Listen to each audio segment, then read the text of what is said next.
Should we get the Jeopardy music as our countdown? That's why you need the graphics from Tony. Countdown. Yeah. Fireworks. No balloons. Yeah.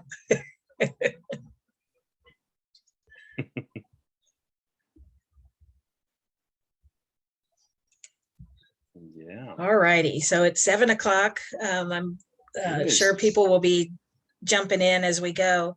I'm Leanne Gibbons. I'm the president of the San Diego ACS chapter. And the only announcements that I have this evening are that we have a speaker in October and in November.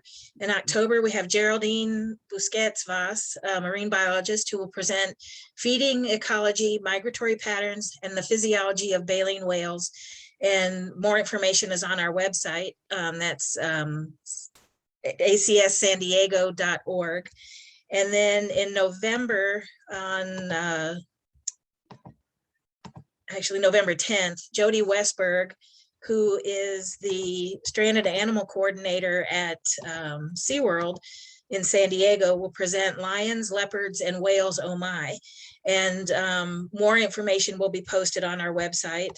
And again, that's acssandiego.org. Shoot, I keep losing document. Tonight's speaker is Uko Gorter, and he is going to be presenting the dawn of cetology, the scientific pursuit of whales from the antiquities to the 20th century. And the presentation essentially is a history of how we came to know what we know about whales. But first, I think it's important to give a little bit more about his background, because I think he's got a bit of a fascinating one. He was born in Holland and was a professional ballet dancer for 17 years. After his ballet career, he became an illustrator and specializes in marine mammal illustration. He traveled extensively to observe whales, dolphins, and other marine mammals in their natural environment. And his illustrations have appeared in scientific journals, books, magazines, websites, and on interpretive signs. Some of his clients include Seattle Aquarium, Ranger Rick Magazine, Journal Nature, and Rainforest Publications. In 2001, Uko joined the American Cetacean Society, and he is currently the president of the National ACS Board and the ACS Puget Sound chapter. So without further ado, here's Uko. Hey, thank you for the introduction. Thank you. And thank you for all of you at the ACS San Diego chapter for inviting me. So love to have you, love to be here. So it's wonderful. I'll see if I can get my screen to work. Let's see if I can advance it or not. I seem to, there we are, I think. Okay, good. I might have we'll see how this works here too. Yeah, dawn of cetology. This is a topic that's been dear to my heart. I love history. So the history of the science of whales is something that has fascinated me for a long time. So thousands of books have been written about whales and whaling, yet there's very little that has been written about the history of cetology or the science of whales, save perhaps a few chapters in a small number of publications. An exception was the recent work by D. Graham Burnett. It's called The Sounding of the Whale, Science and Cetaceans in the 20th Century, a fascinating, big, huge book. This is obviously more on the 20th century, but a very interesting read if you can find it. So yeah, the history of cetology is rich, multi-layered, and therefore nearly impossible for me to give a full detailed account in this presentation. This topic deserves a book, or better yet, a multiple volumes. So this talk is merely a cursory overview of this history. This presentation is admittedly biased with a Euro-American slant and is limited to my own biases and knowledges, of course. And there will undoubtedly be important people left out, and I hereby apologize if your favorite Cetology is not included here. It is at least my hope that you come away with a deeper appreciation for the history of this branch of zoology, perhaps maybe feel inspired and find out more about some of the leading figures who have shaped this branch of zoology. So with that, the dawn of Cetology. Let me see if I can advance this. There we are. Yeah, getting to know the whale is something that has challenged naturalists and biologists for centuries, and one can argue still does today, to some respect. They were simply out of reach, and don't take my word for it. Let's see what the famous Scottish surgeon and anatomist John Hunter had to say in 1787. He states, "Our unfitness to pursue our researches in the unfathomable waters." And he goes on, "The anatomy of the larger animals, when they are procured in its proper state, can be well ascertained as that any others, dead structure being readily investigated. But even such opportunities seldom occur, because those animals are only to be found in distant seas, which no one explores in pursuit of natural history." Yeah, and while he was lamenting about this at this time, whaling was in full swing. Yet access to specimens remained impossible to obtain.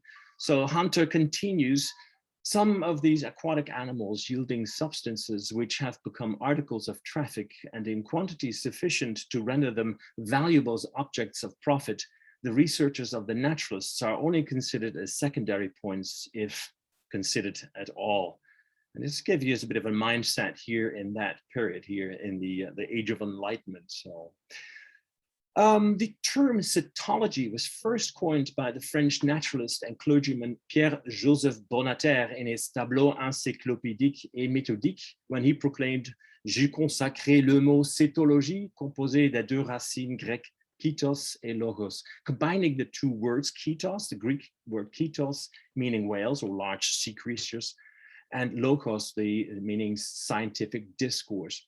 So he introduces the term, actually makes it his title, and already noting its use for in ichthyology and ornithology with the study of fishes and birds.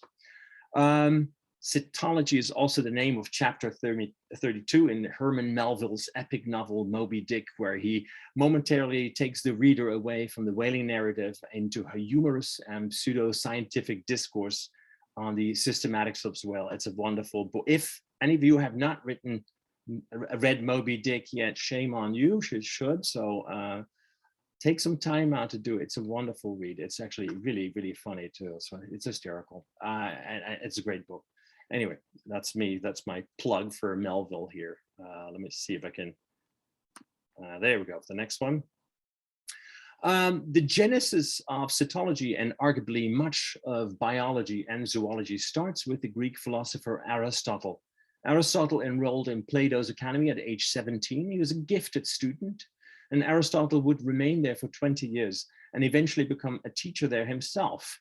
However, Aristotle became restless and increasingly questioned Plato's philosophies.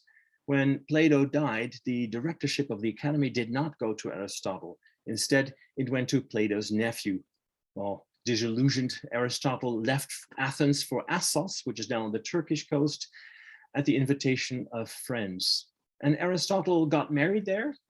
And it was here in Assos where he met up with his old friend Theophrastus, a fellow student at the academy, and now a botanist. And Theophrastus is actually regarded now as the father of botany. Theophrastus was living on the island of Lesbos and invited Aristotle to stay with him. And Aristotle accepted his offers and remained there for several years. And it was here on the island of Lesbos, along the shores of the lagoon near the ancient town of Pyrrha, where Aristotle took note of the natural world around him. And the lagoon is actually the Gulf of Colony nowadays.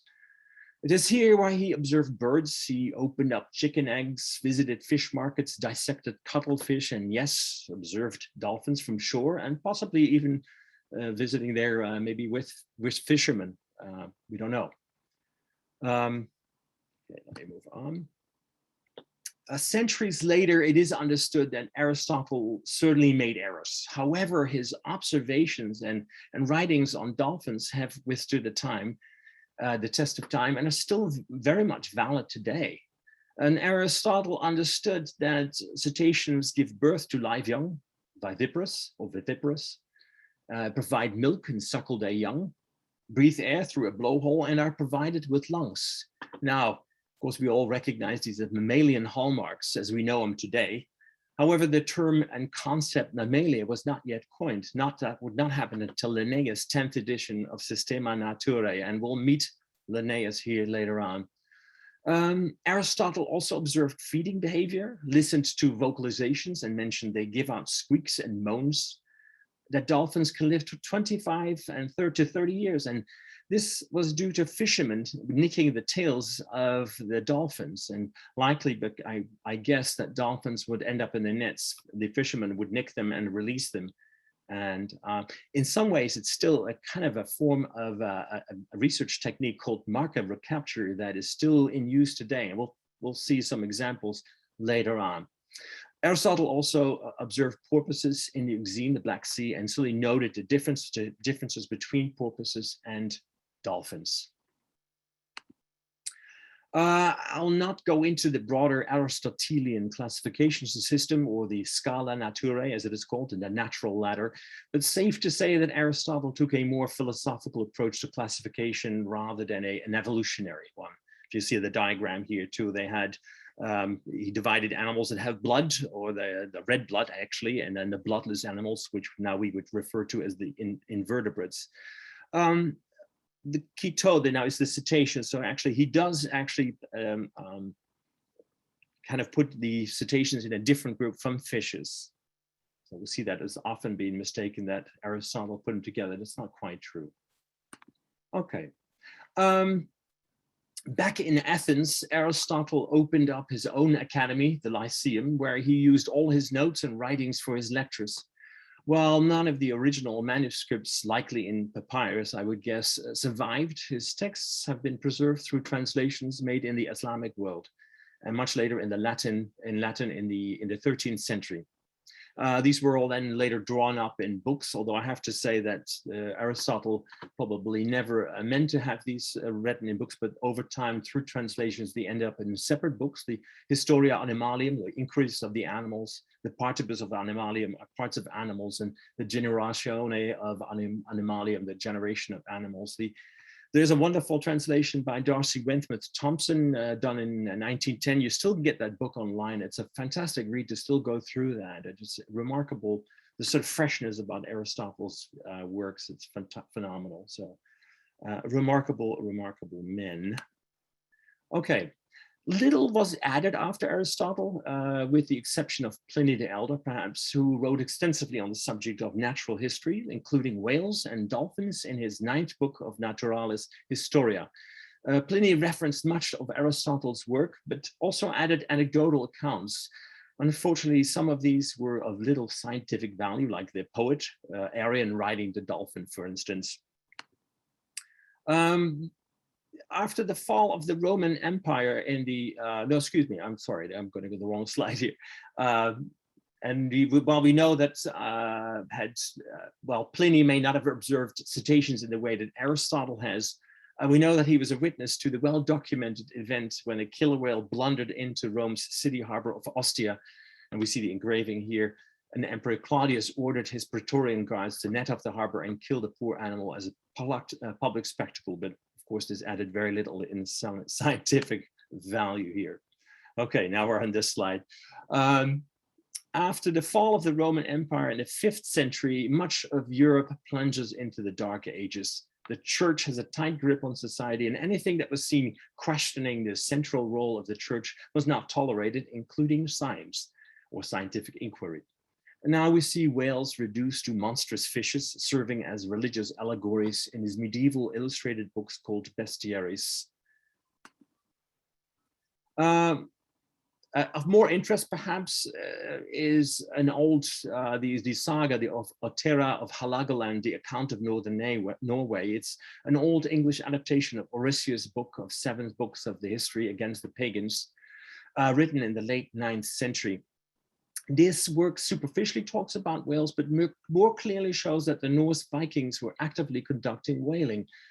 And a century later, we have hints of Basque whaling as well, yet little to anything was written about the natural history of whales by the Basques, strangely enough. Of far more interest is the Koningsskuggsjal, the Speculum Regale, the royal mirror. This was written in around 1250 or so. It is also an Old Norse work. It is a didactic work that reads like a dialogue between an old Viking king, Håkon Håkonsson, and his son Magnus Lakabote. Chapter 12 is specifically about whales around Iceland. The Norwegian scholar and a zoologist Gustav Guldberg was, for the most part, able to identify the Old Norse names of whales. And the interesting part of that is to note is that they actually figured out, they knew the difference between the bowhead or Greenland whale and the right whale, something that mystified systemizers well into the 19th century. In the 14th century, around there, we were entering a period where the church has loosened its grip on society. There's more room for individualism. It is an era that marks the beginning of the age of discovery and a renewed interest in the veneration of the ancients. So the works of Aristotle and Pliny are back in vogue.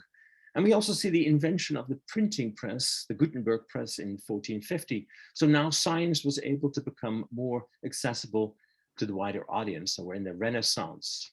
Now, the first person in this era, the Renaissance, to publish anything significant on marine fauna, including cetaceans, was the French naturalist Pierre Boullon Dumont. Boullon had traveled extensively throughout the Middle East, all the way through Egypt, and wrote his first booklet, I should say, small, tiny little work on the unusual marine fishes in French in 1555 as the L'Histoire naturelle des étranges poissons marins. And this, he would then actually, a few years later, Boullon would greatly expand this work in Latin, and this became very work because it became more widely available in Latin, and then a subsequent French edition again in 1555. Boullon was in many respects the second person after Aristotle to meaningfully add to the science of whales. Boullon would reference the works from Aristotle and Pliny, but clearly added his own observations. And looking at the illustrated woodcuts you can see here, we see that Boullon performed dissections himself on both bottlenose and porpoises. And we see we see actually the reproductive tract of the porpoise with the small fetus in there too. Same thing with the a dolphin. It looks like very much like a bottlenose dolphin. So incredible for that time. Well, inspired by Boullon in rapid succession, other naturalists soon published their books on aquatic animals. First is the French naturalist Guillaume Rondelin in 1554, and subsequently was the Swiss naturalist Konrad Gessner in 1558. The latter copying woodcuts, illustrations by Olaus Magnus, who's probably better known for his Carta Marina, and still showing whales as monstrous fishes. And Gessner would actually later be regarded as the father of zoology.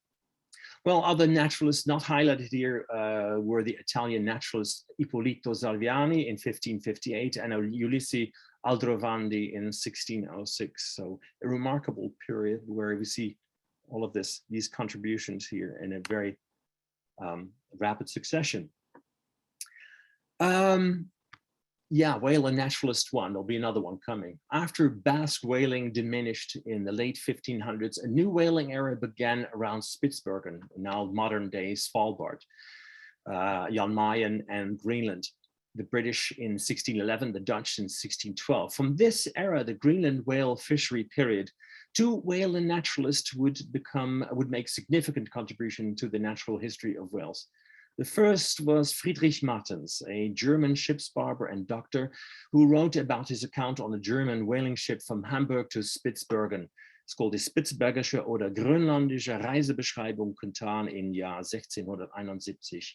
It's a fascinating work. The first half of this book reads like a logbook, whereas the second part gives detailed descriptions, accounts of flora and fauna around Spitsbergen, and includes a full chapter on whaling and whales, and in particular their main quarry, the bowhead whale, or the Greenland whale, as it was also called earlier on. A much copied plate, you can see that here, of a whale illustration shows these whales here, the bowhead whales, and also a fin whale here at the bottom. It's interesting to note that Linnaeus would later on actually use this account here for his account on the fin whale. So it may actually be sort of a type specimen here, if you will. The importance of this work cannot be overstated. It was translated in English, Dutch, French, and Italian, so it was incredibly influential, a bestseller, if you will. The second was the Dutch whaling commander Cornelis Gijsbert's Zorgdrager. Inspired by Martin's, Zorgdrager wrote a detailed description of whaling operations during the period in 1720, but also gave us information and illustrated figures of the bowhead whales, the Greenland whales. And an expanded edition would be published in 1727. Okay. We are now entering an era, the Age of Enlightenment. Its beginning date depends on who you ask, really. Some believe it to begin with the French philosopher René Descartes, who famously declared cogito ergo sum, I think, therefore I am, in 1637. Yet others believe it starts really with the English physician Sir Isaac Newton's publication of Principia Mathematica in 1687. Regardless, this era is defined by empiricism, and the Oxford Dictionary quotes us as the theory that all knowledge is derived from sense experience, stimulated by the rise of experimental science, something that Aristotle was already doing 2,400 years ago. It marks the beginning of modern science, the Enlightenment, but it's also the area in which we see the appearance of the encyclopedia, first by Diderot in French in France, and first arranged alphabetically and later arranged by topic. Fueled by discoveries made in other parts of the world, this era is dominated by systemizers who saw it as their duty to organize and classify God's perfect creations. They strongly believed in immutability of species, meaning the species would not change because God's creations are perfect. So little to any evolutionary thought in this period, maybe later in the Enlightenment. And one of the first and foremost examples in this respect was the parson naturalist John Ray. He was a clergyman who saw the study of the natural world as an important extension of his religious duties. So, and we see other works here by Theodor Klein in his wonderful book in the second volume. We see the work from Jacques Brisson, who actually in the second edition after Linnaeus, 10th edition, gave us the term cetacea that actually came from Jacques Brisson, Mathurin Jacques Brisson. Otto Fabricius, an interesting figure who is a clergyman set up in Greenland, only armed with Linnaeus' work, and gave us wonderful descriptions of the fauna of Greenland, including whales and seals. Peter Artedi is an interesting figure. He is a contemporary of Linnaeus, and he actually worked together with Linnaeus. They both actually met up in Holland, where they worked together. Unfortunately, Peter Artedi died drowned in an Amsterdam canal. His work then was posthumously published by Linnaeus. But it was one of the important books on fishes, and much of what Linnaeus actually points to as in fishes and whales was compiled by Peter Artedi. Yeah, and with that, now I have to mention Carl Linnaeus a few times, but it's important to spend some time with the Swedish botanist and systemizer, the father of taxonomy. Even though he was not all too familiar with whales himself, Linnaeus looms large in zoology and biology. So he was born in Russell, Sweden, 1707, passionate botanist, very much like his clergyman father, early education at Uppsala in Sweden, but got his medical doctorate, in Harderwijk in the Netherlands. It was particularly this university that had a very short residency. You can get your doctorate in a matter of weeks. So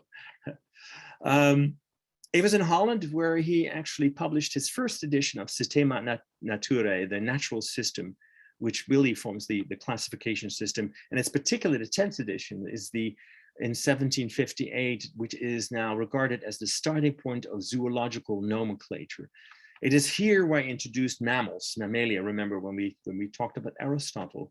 He also is the first time where he consistently used binomial name nomenclature, giving a genus name and a species specific name. And if an example here is the blue whale, for instance, and in 1692, Robert Sibbald still referred to the blue whale as Balena tripinnis maxilla inferiora rotunda. Well, that's an unyielding name. Obviously, then Linnaeus shortened it to Balena musculus. So, yeah. And here we actually have all the 3 pages where Linnaeus introduces to all the cetaceans, 8 of which actually are still valid today, which is the narwhal, the bowhead whale, the fin whale, the blue whale, sperm whale, harbor porpoise, common dolphin, and the killer whale. Now, Linnaeus' species descriptions are short and at times quite ambiguous. For centuries, there was still much confusion as to what species Linnaeus was still referring to, and to some degree still is today. It wasn't until 1898 when the American zoologist Frederick William True, who we will meet later on, was able to bring some clarity by hunting down Linnaeus' sources. Yet it may still be possible that some species are in reality an amalgam of different species. And we suspect the Delphinus delphis is a case, and possibly even Delphinus orca. We'll never really know. Now, this period of enlightenment is not solely defined to classifiers and compilers. We also see the first pioneering anatomists emerge. And one of the first and most prominent figures in this regard was the English physician Edward Tyson. Tyson's astonishingly detailed account of the dissection of a harbor porpoise in 1680 was a pivotal moment in cetology, even more so as the descriptive texts were enhanced with 2 exquisitely detailed fold-out plates. This leaves the reader little doubt what was being examined and explained in the text. Tyson's pioneering anatomical work, which also includes that of a chimpanzee, set the standards for centuries to come. In my introduction, I already referenced the Scottish surgeon anatomist John Hunter, who lamented about the difficulty of examining large whales. And Hunter followed in the footsteps of his older brother, William, and set up shop in London. He was keenly interested in comparative anatomy and quickly amassed a sizable collection of specimens, which actually you can still see today in the Royal College of Surgeons in the museum. He was keenly interested in comparative anatomy, and many of which would be also shown up in a famous lectures. Hunter first examined a few porpoises stranded near the mouth of the Thames, and in due time, Hunter would be able to obtain larger whales like a bottlenose whale, an orca, and a minke whale, with the help of some friends and even fellow students, former students, I should say. Hunter even paid for a ship surgeon on a whale vessel to bring back specimens, but that costly endeavor yielded only a piece of skin with a few barnacles, so that went nowhere. We see a couple of plates here by attributed to Jans van Rijmsdijk, who worked together with both William and John. These, as far as I recall, these plates have not been published, and I think these were actually used in his lectures, but I'm not entirely sure. Hunter's accumulative cetological work would finally be published in one seminal paper in the Philosophical Transactions of the Royal Society of London in 1787. It's called The Observations in the Structure and Economy of Whales. This publication is still a very incredible read today. Also wonderful plates in there too. You can find all these works actually in the Biodiversity Heritage Library. Maybe we'll talk about that to the end, but. On the other side of the North Sea, from Hunter, there was the Dutch physician, anatomist, and polymath. He was Petrus Camper, actually, I should say. He was a physician, naturalist, paleontologist, zoologist, politician, incredibly busy man. So Camper gained his interest in whales when ear bones of the stranded sperm whales were donated to him. He wrote a treatise on this in 1767. This led Camper to seek out other specimens for examination. Unfortunately, Camper failed to publish much of it during his own lifetime. Camper had desperately hoped to co-author his work with the French naturalist Georges Louis Leclerc, Comte de Buffon, as part of Buffon's encyclopedic work Histoire naturelle générale et particulière. Buffon, who initiated this partnership, was more interested in style than scientific substance. Unfortunately, Buffon died shortly in 1788, and the project never materialized. And it was up to Camper's son, Adrian, to publish Camper's work on cetacean posthumously after Camper's death, more than 30 years after Camper's death here, with notes by Georges Cuvier. Buffon's encyclopedic entry about whales would eventually be completed by Comte de la Sept, who took over the Histoire naturelle series from Buffon. And there he is, the full name Bernard Germain, La Ville Surillon, Comte de la Sept, incredible long name. He would have benefited from Linnaeus' polynomial. Indeed, La Sept, who had weathered the French Revolution, took over the natural history encyclopedic series from Buffon, as I mentioned earlier. La Sept joined the Jardin du Roi in Paris as it changed to the Jardin des Plantes after the Revolution, where he was in charge of the study of reptiles and fishes. La Sept wrote a work on cetaceans in 1804, and his work introduced a number of species and genera still valid today, like the minke whale, the commerces and dolphins, southern right whale dolphins, and even some genera like the Hyperoodon, the bottlenose whales, and the Balenoptera, the rorqual whales, as we know them now. You can see in the plates here too, actually, you may even recognize the plates that we saw earlier in Friedrich Martin's work. So that was being copied quite often. Now we're in whale naturalists too. We're now also squarely in the 19th century. Two whaler naturalists bookend this period actually pretty nicely. One is William Scoresby, who wrote the 2-volume work, incredible work on the Arctic regions and the northern whale fishery, where this work gives us a full account of the Arctic species, including the bowhead whale, the narwhal, for instance, the beluga, but also deals with all aspects of the Arctic weather, oceans, currents, etc. The other person, maybe some of you are more familiar with, is Charles Melville Scammon. Scammon published an important work on the marine mammals of the northwestern coast of North America. You can still find actually some cheap copies online nowadays. Some of the works that was done in the 60s, I think, reprints. It was Scammon who also discovered the birthing lagoons of gray whales, which eventually led to the bringing of this species to the brink of extinction, unfortunately. But his work is still an incredible read, and a lot of contributions by Healy Dahl, for instance, who wrote extensively some of the work in this work here. So check it out if you haven't done so. Okay, the 19th century, well, the 18th century was dominated by systemizers. I would characterize the 19th century and label it as a triumph of comparative anatomy. It was also an era where evolutionary thought was getting more traction. The first and foremost figure in this regard was Georges Cuvier. Although fossil bones had been known since the antiquities, it was Cuvier who established without a doubt that they represented extinct life forms. He did so through comparative anatomy, basically comparing the bones with the extant or living vertebrates. Cuvier, being a good Protestant, explained these extinctions as being caused as local catastrophic historic events, like floods and earthquakes, when species perished and vanished, only to be newly created by God. His theory of catastrophism put him at odds with his contemporary and fellow French colleague Jean-Baptiste Lamarck, who advanced the theory of transmutations through the inheritance of acquired characteristics, but never fully fleshed out in a similar detail as Cuvier did. Cuvier's work culminated in his important publication, Recherche sur l'ossement fossile, the research of the fossil bones, and including many of the living cetaceans and some of the extinct whales. You can see the plates here. This established Cuvier as the father of paleontology and comparative anatomy.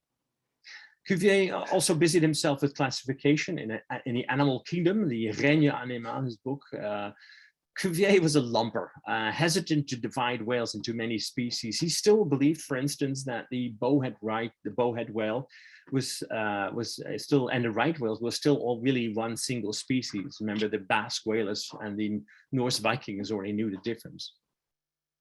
Both works saw many editions and during and after his lifetime. So it is impossible for me to highlight all the anatomical discoveries and the key figures in this period, but I'll highlight just a few. Although the arterial plexus found in the thoracic wall of cetaceans, the rete mirabile or the Rhetia mirabilia in plural, had already been discovered by Edward Tyson in the 17th century. Two anatomists would research and describe this plexus in numbing detail. Unbeknownst to each other, the French anatomist Gilbert Bréchet and the German physician Karl Ernst von Baer simultaneously published their findings. So really interesting. I really need to talk about Daniel Friedrich Schricht, the Danish zoologist anatomist. He's definitely worth a mention. He made meaningful contribution to our understanding of the Nordic whales, the Nordic regions. Schricht was one of the first to examine baleen whale fetuses provided through a friend in Iceland. And then Schricht would actually obtain many specimens through the Danish colonies of Iceland, Faroe Islands, and Greenland. Much of Schricht's output, like his other Scandinavian colleagues like Johan de Reinhardt and William Liljeborg, were published in their native languages. And the British zoologist William Henry Flower understood the value of their work and expanding the reach of their important work, and made them and translated these in English in 1866, and the Memoirs of the Cetacean. So that's a fantastic work, and you can also find that online still. The pinnacle of comparative anatomy was exhibited in his extraordinary bone atlas of extant and fossil whales, the Osteographie des Cétacés vivants et fossiles, by the Belgian zoologist Pierre-Joseph van Beneden and his friend and colleague in Paris, Paul Jovet. They employed the scientific illustrator Luc-Joseph Delahaye, who was asked to visit museums throughout Europe and document the skeletal specimens. He would draw these, and they resulted in an atlas of more than 60 gorgeous fold-down plates. It's a massive work. This two-volume work published somewhere between 1868 and 1879 was delivered in 15 installments and finally published in full in 1880, excuse me. And it's still unparalleled and consulted today. I have it here in my office. I still use it for my work here. Okay. Yeah, Charles Darwin. We already talked a bit about some of the early evolutionary thinkers who were at pains really to explain mutability and extinctions of species and in a biblical context. It was Charles Darwin, however, who is generally seen as the main advancer of evolutionary thought. This theory did not come overnight. After Darwin's voyage on the Beagle, still took him decades to find courage, really, because he's afraid for backlash, and his voice to fully flesh out his theory of evolution by natural selection. Darwin's contemporary Alfred Russel Wallace independently arrived at a similar theory, and both gentlemen co-published their sketch in 1858. But it was Darwin, however, who fully detailed his theory in his seminal work on the origin of species in 1859. And it was a pivotal publication which elicited much criticism, but also found biologists eagerly embracing it, as we will see later on. Now, the 19th century is not all about anatomy. Distant colonial discoveries would bring back new specimens for museums, awaiting formal description and taxonomic assignment. No one was more prolific in this regard, and perhaps too prolific, than the British zoologist and keeper of zoology at the British Museum of Natural History in London, John Edward Gray. Gray was a classic naturalist, a quarrelsome museum man with disdain for the traveling naturalists, a grumpy man. Gray had a penchant to turn every specimen and sometimes even drawings that came into his possession as a new species. Well, there was much praise for Gray for building up an impressive museum collection. almost from scratch. There was also much criticism for his taxonomic splitting. If we see the quote here by William Henry Flower, his successor, who states his tendency to multiply divisions and impose names almost at random, his want of accuracy in description, and his effective anatomical knowledge are exhibited in the writings on this group in their fullest development. Yeah, ouch. Nevertheless, Gray was still the author of 12 family names, 13 genera, and 14 species names of cetacean that are still currently regarded as valid taxonomic groups here today. So there. Okay. Cetology on the flensing deck. Whaling changed drastically in the 1860s with the invention of the harpoon gun by Sven Freund and the use of steam-powered whale catchers, putting the swift blue and fin whales finally in the reach of whalers. And if we recall John Hunter's here in my introduction, his frustration and lamenting in regards to having access to specimens, this era saw the first naturalist who gained access to a whaling station.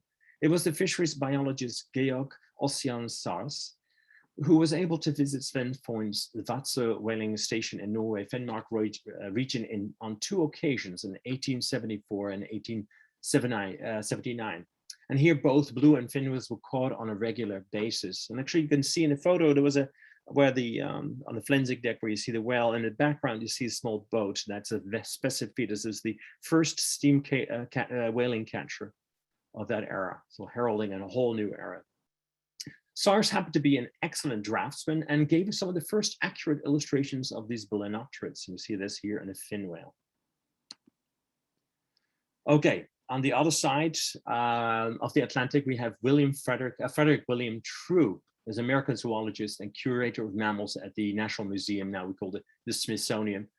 Frederick William True was afforded access to whaling stations in Newfoundland, Canada.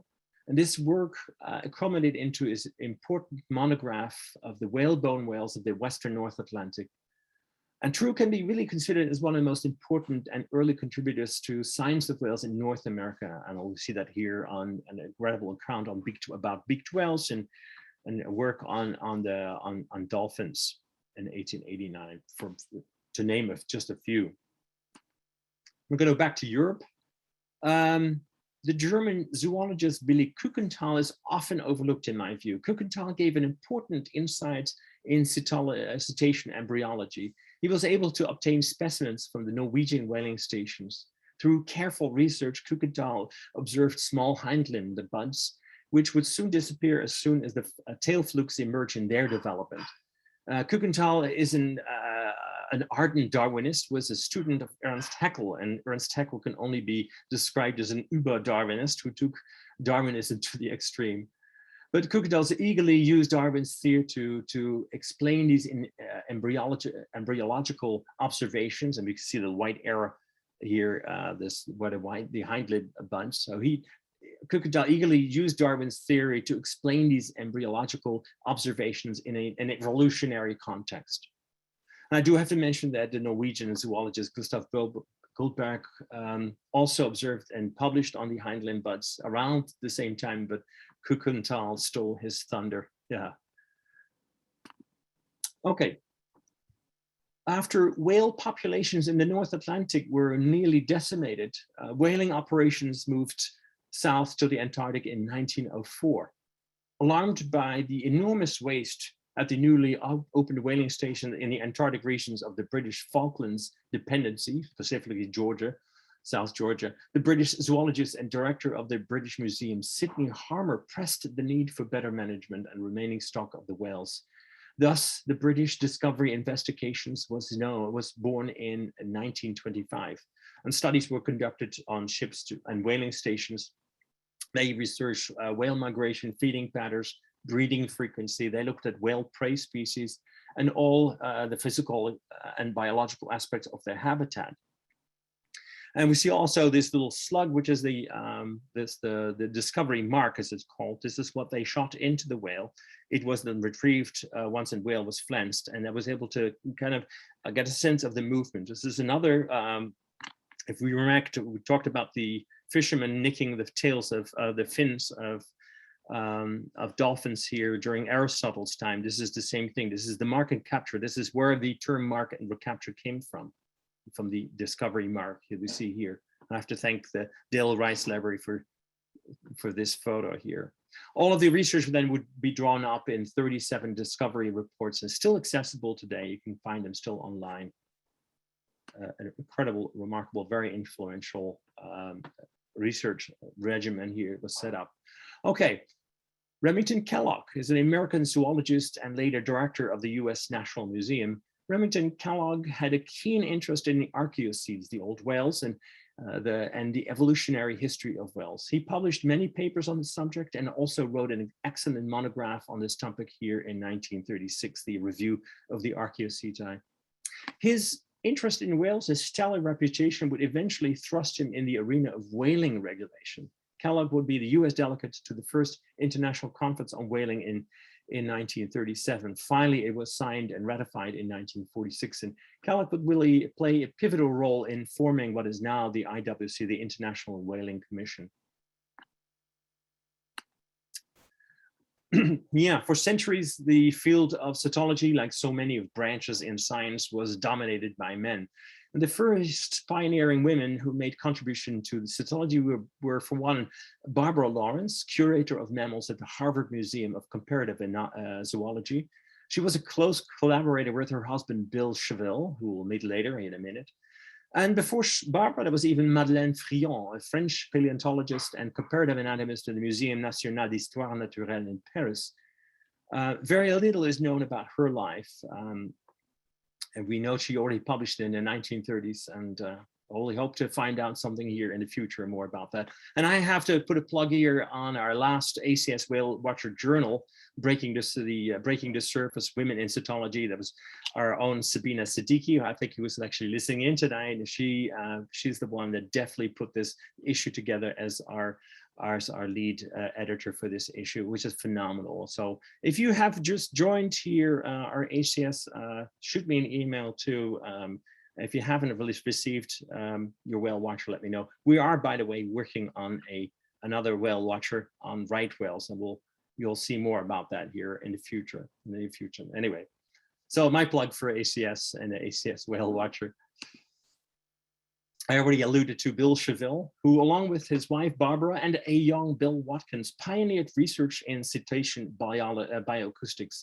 They produced the first recordings of whales. These were actually, the first one was beluga whales in the Saguenay River in 1948.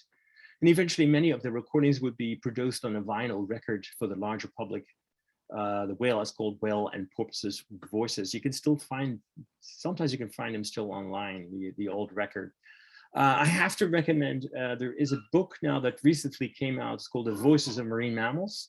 It's for sale through the New Bedford Whaling Museum. If anyone is doing anything in acoustics or is interested in acoustics and whale acoustics, you owe it to yourself to secure this book. I think it's about $30. It's worth it. On the back, it has a little vinyl record, so that has some of the, you can actually hear the first recordings of a beluga whale in 1948. So that's another plug I'm making here. Okay, in 1938, Marine Studios opened in Florida. It housed a number of bottlenose dolphins. While it was first conceived as an underwater film studio, there was an immediate interest in the research possibilities with dolphins. The underwater viewing windows opened an entire new world for scientists. Many pioneering scientists would take this opportunity, and the facility would change its name to Marineland of Florida. And we see some of the, Arthur McBride is one of the first curators. We see David Melba and Caldwell, maybe the husband and wife, David and Melba Caldwell, who published much on the signature whistles of dolphins. Margaret Tavulga with her husband, William, also produced a lot on caregiving behavior. So there's some very influential. So yeah, seen through today's lens, these studies on captive studies may no longer be palatable with some of you, but they are, like it or not, an important and inescapable part of the history of cetology, and contributed much to our understanding of dolphin cognition, vocalizations, and behavior. Okay, well, cetacean, the cetology takes a very strange, bizarre turn, as the neuroscientist John Cunningham Lilly also took interest in the possibilities of captive dolphin studies. He was interested in dolphin cognitive behavior abilities, and also in the idea of possible communication with extraterrestrial life. So why not start with dolphins? With the interest and funding by the US Navy, Lilly opened up shop in St. Thomas in the US Virgin Islands. Here, a dolphin house was built in the rocks, and actually it's still, the ruins are still there, mind you. A young girl named Margaret Howe, living on the island, would become a volunteer and eventually come to live with dolphin named Peter in the flooded rooms upstairs. Lilly had desperately hoped to have Margaret teach English, the language, English language to Peter. Yeah. After a few months, it became clear that progress was not likely. Lilly started experimenting with LSD and sensory deprivation, first on himself. Later, he administered LSD to a few dolphins in hopes to free them up for communication. And eventually, Lilly lost funding and his reputation diminished. Yet, Lilly's bizarre research did eventually influence and inspire true, valid research in dolphin cognition. Okay, and this is my last profile here in my talk. Person profile is the naturalist and herpetologist Ken Norris. Yes, he was an herpetologist.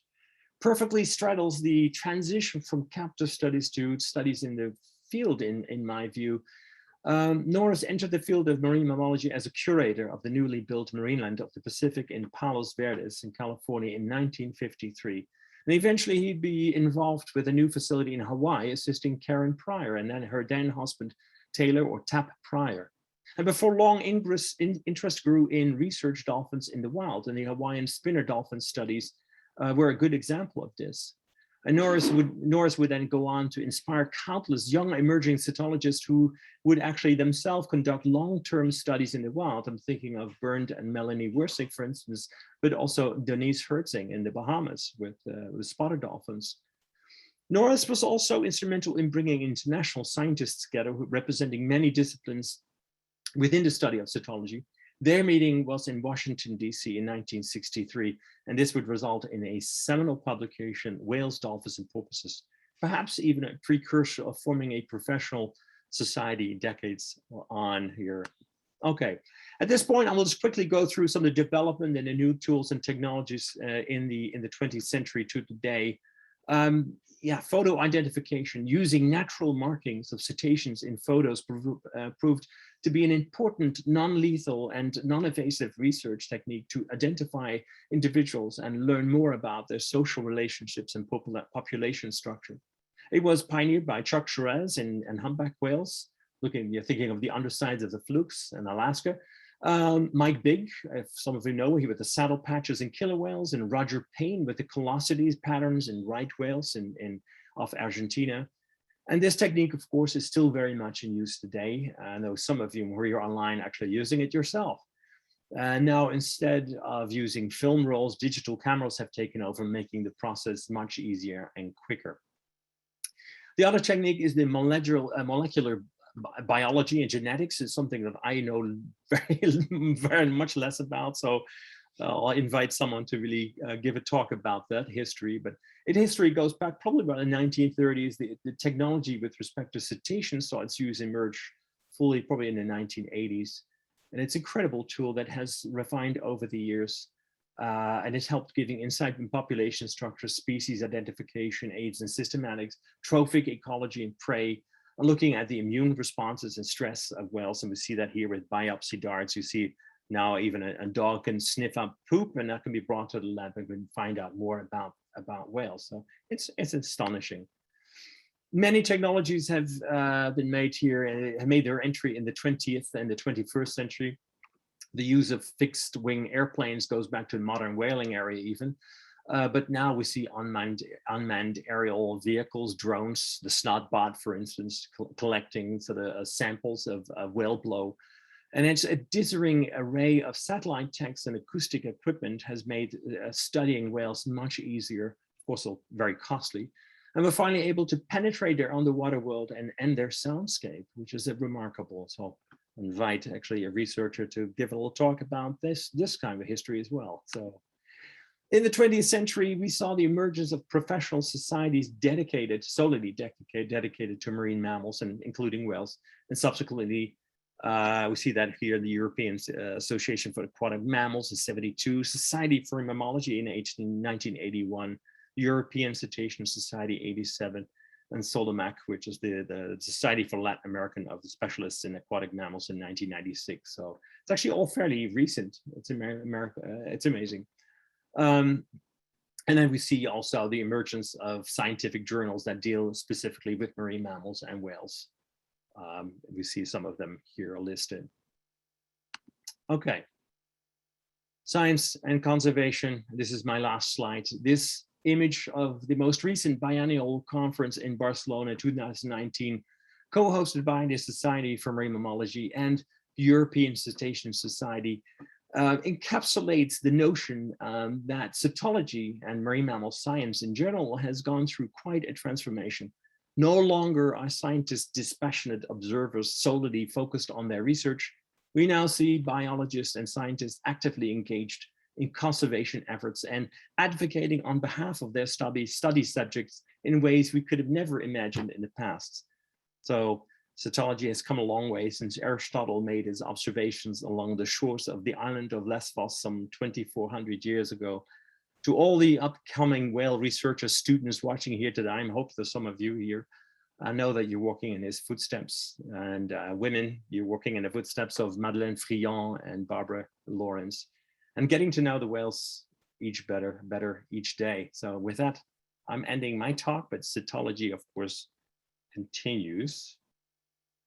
And that's my end here, and I'll leave you here with some selected selection of works that I had. Homework. Yeah, there's homework. A little light reading at night. Light reading. There's some of them. If you really, well, you can always make a snapshot of that too if you want to do some reading of your own. And if not, you can always email me at uko@ukogorter.com. And if you have questions afterwards, but maybe, I don't know, do we have any room? Did I rambled on forever here, didn't I? I might just mention, Uko, thank you very much. And I know Leanne's going to jump on here, but anybody, we do record this and it will end up on the San Diego chapter YouTube. So you would be able to slow this down if you didn't get a screen capture of that. All of the presentation will be available to you. And Leanne, let me just start by asking a couple of questions. And that is, Barbara Taylor asks, did Frederick Martins illustrate whale lice? Ooh, that's a good point. I have to go back to my plates. I'd have to then go to my book here. Can you give me a second? Just a second. Wow. Sure. And while he's looking that up. What a committed speaker to yes. go to the library and dig this out for us. So yes. And while he's looking that up, if you want to be added to the email list, just send your email here in the chat to ACS San Diego, and we'll get you on the list for future speakers and events that we're having. I'm going to back to the question here. Yes, he did. So there is a whale lice on it. Yes, there is. Actually, I have the original publication here from 1671 here in my office, and yes, it is. So it is. It's he did actually. I have to see which species it is because. And then Uko, I have a personal question, and that is that your collection of historic illustrations is unbelievable. Your personal library. Can you share your thoughts as a scientific illustrator yourself on the accuracy of the work that you're seeing, or any other thoughts about these historic illustrators? Yeah, it runs the gamut. Of course, certainly when you look in the 19th century, when you talk about the pioneering, the anatomical work is extremely accurate, is really accurate. There's always some mistakes that creeped in, certainly in the whale, or how whales were depicted externally, certainly going back into some cases it runs the gamut, and it very much depended on whether a naturalist or the person who actually drew the illustrations had seen the whales, him or herself. So much of that was kind of my comment too, that it seems like some of the whales of the 1800s are a lot more plump than the ones of now. Yeah. Well, and of course, even later on, we saw some illustrations that of fat whales, and that was also because on a flensing deck, these whales would expend. Of course, they were also later, certainly in the modern, even then, in the modern era, whales were they were pumped air into these whales, but also you have these whales that stranded whales earlier had they were bloating. They were not fresh. They were not necessarily fresh specimens. It's only that Georg Ossian Sars, who was on a whaling station, could actually immediately see a fresh whale, so you can see the form and see that it's much more. And actually, some of the I think one of the first illustrators to really illustrate them really is Larry Foster, who's actually going to give a talk, I think, for another chapter, I think for the Monterey chapter here pretty soon. I think here at the end of the month. So catch his talk here for the Monterey Bay chapter. Check them. Larry Foster. I think he was one to really show the whales as beautiful, sleek animals. Yeah. But yeah, so that's, I know, see an evolution of that. That'll be a whole different talk you can just do on how whales were depicted from antiquities through today. Right. But it depended much on whether the person got firsthand knowledge of that whale or dolphin, what have you. Right. Along that lines, in the chat room, Faith is asking if we have time, why do the older drawings look so monstrous? They were really big drawings, weren't they? I mean, yeah, well, again, too, they didn't, silly sailors too didn't see much of the whale, like we don't too. If you go whale watching, you don't see the entire animal. But if you don't really have the knowledges and people don't understood what they were seeing, really, you don't have a view of the entire Gestalt is a beautiful, wonderful German name for that, but just the whole appearance of a whale. It's something, unless you have a stranded specimen, but then this stranded whale was obviously also deformed, and if it's how whales looked, they were seen as monsters. And of course, often when the people that illustrated in those times were not the ones who saw the whales themselves, so they had it from second or third hand knowledge. So they were seen as monsters. And then we're looking, anybody else that wants to put questions into the chat room, we'll be happy to read them off, or we can open it up. That's fine too. Yeah, and while we're waiting for that too, because people ask me in other meetings too, where can we get these books? And there is a wonderful website, it's called the Biodiversity Heritage Library. You can find it online, and many of the books I discuss here, you can find, I think, almost all of them online, and you can look through the beautiful plates. So Biodiversity Heritage Library, and you'll find that. Of course, you have to know what you're looking for, so that's another thing. But I can certainly put you in the right if you want to have some questions. Hey, what book was this? And I'm happy to. You can always be in contact with me again with Uko at ukogorter.com. So you'll find me. I have an unusual name. Barbara also has a second question. Did the anatomist and illustrator share measurements of skulls or work independently? I'm not quite sure. So can you say that question again? Just I'm not sure if I did.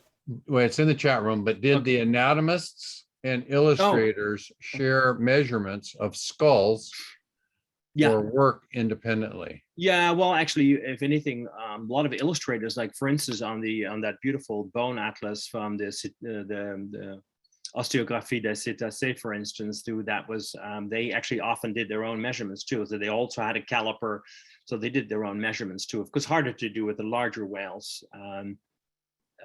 But yeah, they did. There was certainly in the later, I would say, probably more in the.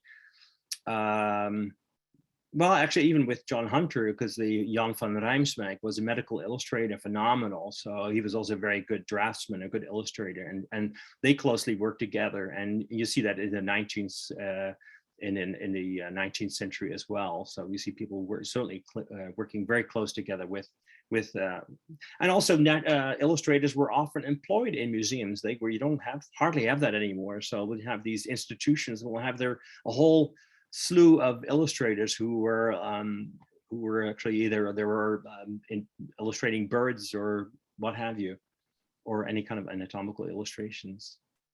And then two more questions. One is the title of the book about marine mammal noises that you mentioned. Oh, the marine mammal voices. Yes, marine mammal voices. Yeah, the voices. I think it's. Let me go back to my. Let me go back to my little script and see where I can find it again. They asked for it in the chat, so I wrote marine mammal voices. I think of marine mammal voices. I think the voices of marine mammals, and it's Okay. if you go to the New Bedford Whaling Museum and you go to their store, you can find it, or that's the only place you can find it. It has a whole. It's a wonderful book that really gives you a bit of there's a lot of people that have contributed to that work. So that certainly talks about Bill Cheville, Barbara Lawrence, and Watkins, of course, and that much of their archives from them have been preserved through the New Bedford Whaling Museum. They opened up a whole website, and there's a whole exhibit on their museum too. If you ever have the chance to go there, which I think you should. All right, we got a couple more coming in. Thank you, Right Uko, on. for your patience. no Why worries. refer to Melville's Cetology as pseudoscience? Oh, true. Well, yeah. Well, some of it is, yeah, that was my being funny here. Some of it is actually valid science. Otherwise, he was also making up stuff. He was making up his own species too. He did. There's some funny names he introduced here, so I call it that pseudoscience because he pokes fun with it a little bit too. So it's you have to read that chapter a little bit tongue in cheek. So there's some valid stuff in there, but yet there's also he goes through his own classification system, if you will, and just that on that. But so he makes up his own species of whales, but he does that deliberately. And then Jerry Koyman is asking, who started the early work on beaked whales? Oh, well, there's been a number of people, of course, but there's been many people who have contributed to that. William Henry Flower is certainly someone who has done, who's written extensively about beaked whales, but of course, other people have introduced over time as well. I even talk about Sept, but of course, he never saw any whales himself, but Henry Flower certainly on the anatomy of it, and of course, later on, Joseph Curtis Moore as a person who contributed much to beaked whales. Was in Chicago Field Museum there. So let me see. There are of course a number of cetologists and Paul Javin to some degree. Yeah, and of course much later. That's an interesting group. And I wish funny. There's only one book written about beaked whales by Ellis, but it's not much has been written, and that's just a shame because they're a fascinating group of animals. I wish there's research done. I think some more recent, of course, in Hawaii. We see that with Robin Baird has been doing some of that. Also in the Bahamas, there's been some beaked whale research too. So they're fascinating animals. They really deserve a really good solid book on their own. So I'm hinting somewhere someone's going to do that.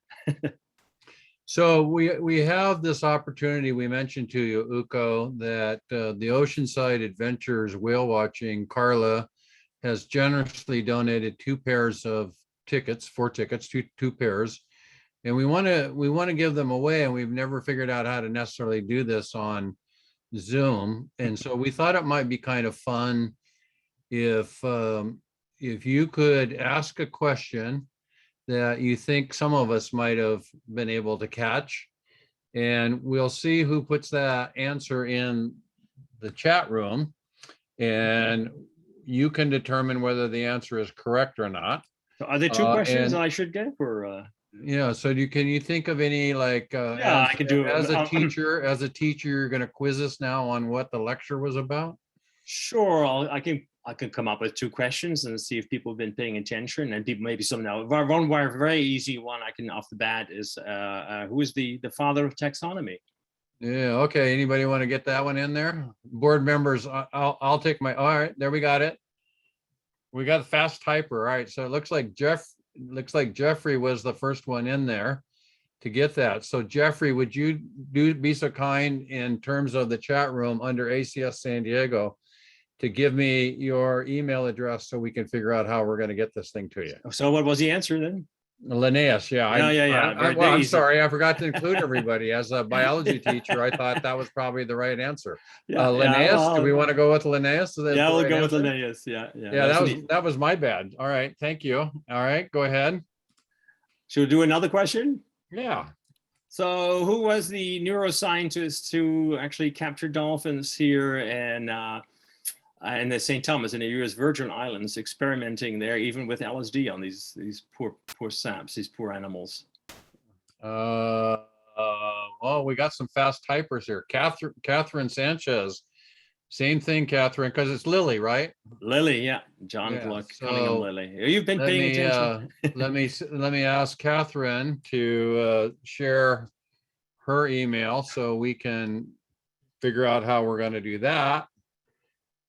And we will try to get these to you guys. And congratulations to these both people. I've been paying attention and not falling asleep here. Well, My- excellent. My presentation, somniferous Uko. talk here. So let me turn it back over to our president and let her take us Okay. home. I just, found it all very interesting, and it still blows my mind that people want to experiment with LSD on everything. That was the 1960s. It was a Yeah. 1960s overall, a different time. Yeah. Yeah. Yeah. I've never had the desire to try that, and just amazes me that somebody thinks that everything should be on it. But anyway, thank you very much for your presentation. I really enjoyed it, and it's nice to finally meet you, and heard so much Likewise. about you, and have a couple of the marine mammal books with your illustrations. And I'm very happy with them. Very cool. So thank you. Okay. And thank you to Carla for the tickets and Yes. for there, she's given a wave. So we'll get those emails to you, Carla. And again, the presentation is on our website, or will be on our website. And then there are other presentations from prior speakers on our website if you're interested in those as well. So thank you, and good night. Good night. Thank you, guys. Thank you, Appreciate Carla. it. Thank you. Bye-bye. Thanks, Uko. See you Bye. tomorrow.